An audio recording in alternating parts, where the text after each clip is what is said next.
So simulan natin dito mga idol ng mabilisan, Creamline Cool Smashers. Nananatili po ang popularity sa mga CCS fans kahit nakakuha po ng bronze medal lang.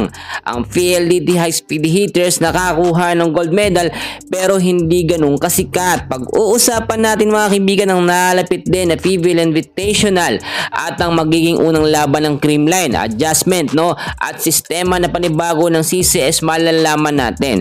Kung bago ka lang please, huwag mong kakalimutan muna na mag-like and subscribe. Maraming salamat po. Nakita naman natin mga kaibigan sa katapos lamang po na PVL on tour nakakalungkot para sa mga fans ng CCS dahil bronze medal lamang ang Creamline. Pero maganda yung naging laban nila ng Signal. Nakita nyo naman mga kaibigan talagang 3-0 hindi nakaisang panalo ang Signal. Sa pagkakataong ito, marami talagang nagsasabi na kachamba lamang ang PLDT sa Creamline. Kasi meron din silang import, nakita naman natin.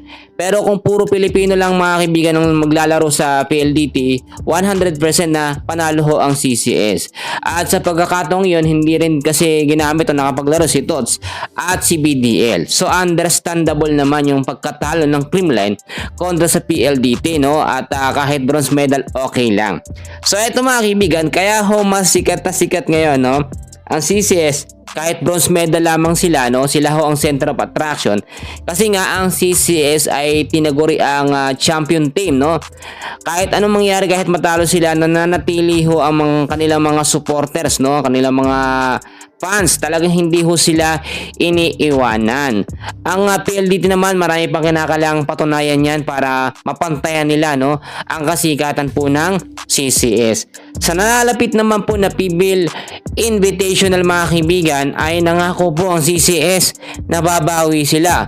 So yung mga participating teams, ang Cherry Tigo, Signal, ang Cherry, ang PLDT, meron tayong dalawang guest team ang Kurashige Ablaze Japan, Kobe Shinwa University sa Japan din ho yan. So bigatin talaga makakalaban ngayon ng ating mga team dito sa TVL. So ano naman yung mga adjustment na gagawin po ni Coach Sherman Meneses? Unang-una, ang rotasyon ho ng mga player kailangan magbago.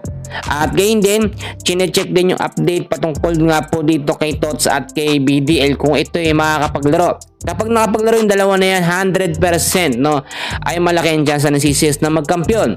Etong si Gian Morado de Guzman na pag-uusapan din kung mapapasama ba sa lineup kasi nakita naman natin mga huling laban ng CCS ay talagang nakasuporta siya kahit manalo or matalo, gintong medalya o bronze okay lamang po. So yan muna pinaka short update natin, meron pa bukas mamaya, and please don't forget to like and subscribe. Maraming salamat po.